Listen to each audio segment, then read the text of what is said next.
Assalamualaikum warahmatullahi wabarakatuh. Perkenalkan, nama saya Dinda Mayusri, NIM 1806005. Saya dari kelompok 1. Pada pertemuan kali ini saya akan membahas tentang dasar-dasar ekonomi moneter internasional.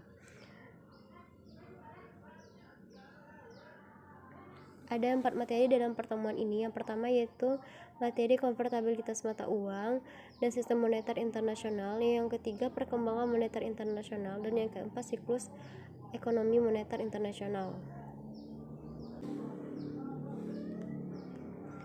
Materi pertama yaitu konvertibilitas mata uang. Konvertibilitas mata uang itu terbagi menjadi dua. Yang pertama yaitu mata uang yang tertera atau nominal sama dengan nilai logam pembuatannya atau nilai intrinsik. Dan yang kedua, nilai mata uang tertera tidak ada hubungannya dengan logam pembuatannya. Ada faktor-faktor yang mempengaruhi. Yang pertama, fleksibilitas mata uang dan mata uang untuk mengkonversikan mata uang lain. Dan yang kedua yaitu ada tidaknya pasar bebas aktif suatu mata uang. Dan yang ketiga, besar hambatan dan transfer mata uang di dalam dan keluar negara asal. Dan materi yang kedua yaitu sistem moneter internasional. Sistem moneter internasional atau IMS adalah pengaturan atau kesepakatan formal antara negara atas nilai tukar masing-masing mata uang negara-negara dunia terhadap nilai mata uang lain.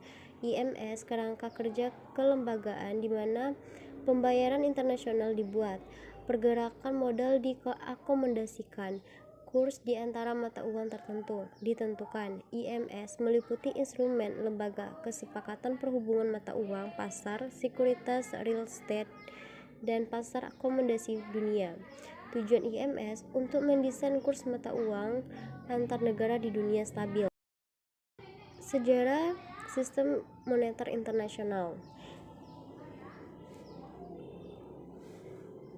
Sejarah sistem moneter internasional itu diawali pada tahun 1870-an ketika homogen Inggris yang berlangsung santre terhadap perekonomian global. Inggris pada abad tersebut mendominasi di bidang manufaktur atau industri, menjadi produsen utama dari sekitar setengah cadangan besi dan batu bara di skala global. Padahal dari jumlah produksi tersebut, Inggris sendiri hanya mengkonsumsi kurang dari setengah produksinya. Sementara itu, Inggris Raya juga memiliki kemampuan ekonomi yang kuat.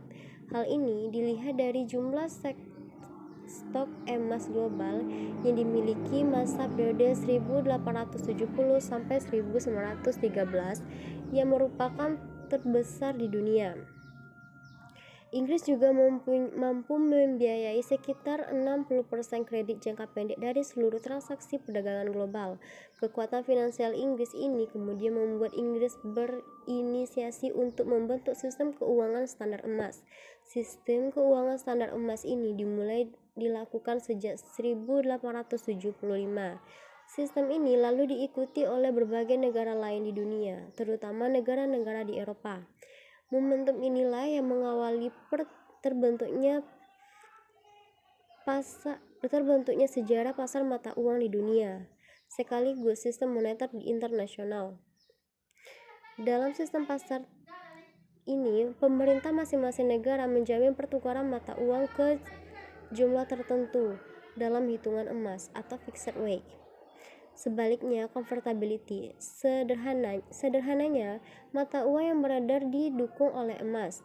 Untuk menyesuaikan pada sistem ini, pada akhir abad ke-19, seluruh negara ekonomi utama pun telah menentukan nilai mata uang dengan standar ons emas. Pada nilai tukar dari kedua mata uang tersebut didasarkan pada perbedaan nilai ons emas antar dua mata uang. Inilah yang terjadi alat standarisasi pertama mata uang dalam sejarah dunia. Selanjutnya yaitu sistem Bretton Woods atau SBW pada tahun 1945 dan 1972. Sistem Bretton Woods dihasilkan dari pertemuan dari 44 wakil negara di Bretton Woods atau New Bretton Woods, New Hampshire pada Juli 1944. Lembaga yang dihasilkan yaitu IMF, World Bank, dan yang keduanya mempunyai tanggung jawab yang berbeda.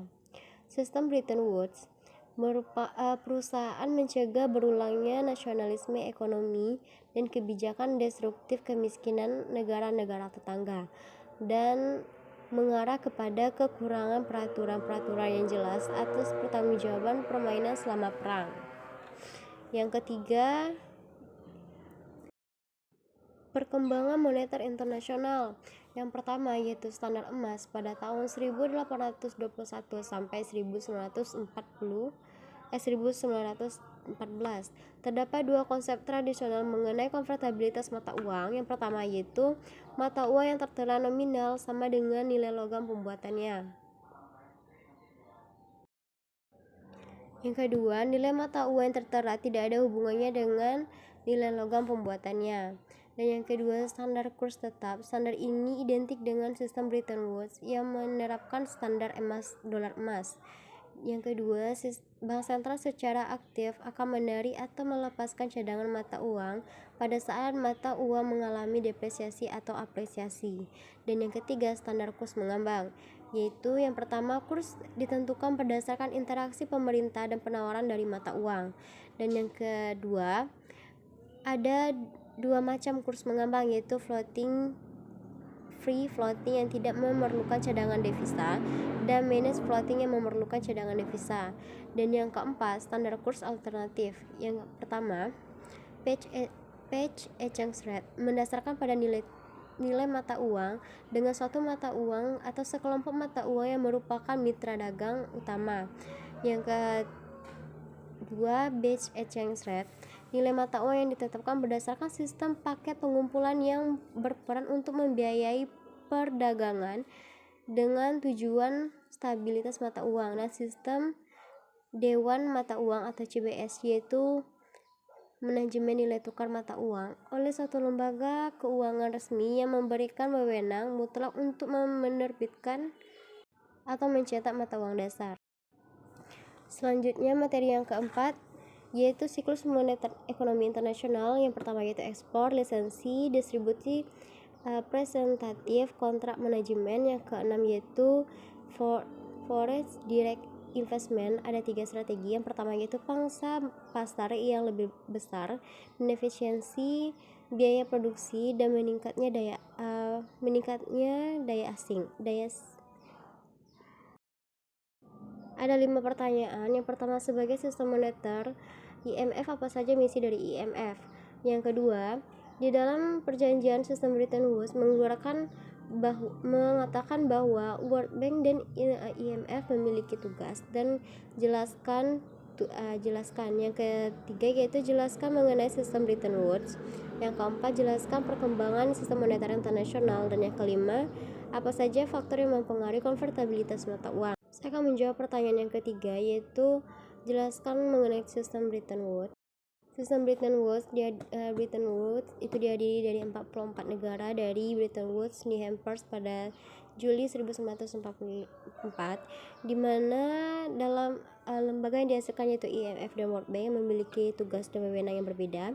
Setelah itu, Bretton Woods berusaha mencegah berulangnya nasionalisme ekonomi dari kebijakan destruktif kemiskinan negara tetangga yang mengarah kepada kekurangan peraturan dan jelas atas tergantungnya permainan selama.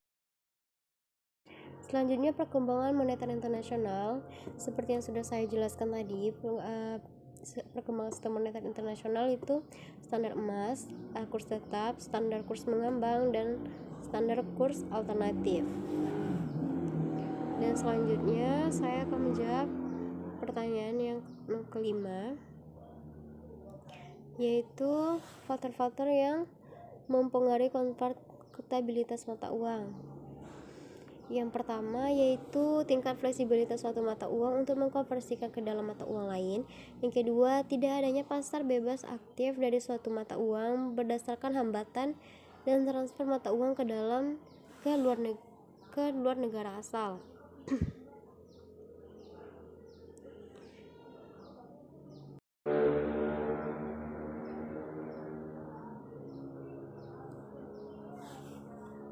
Saya akan menjawab pertanyaan yang pertama, apa saja misi dari IMF?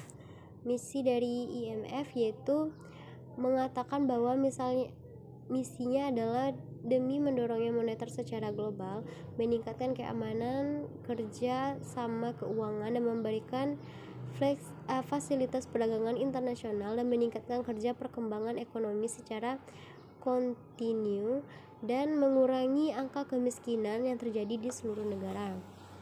Dan pertanyaan yang kedua yaitu perbedaan dari tugas IMF dan World Bank.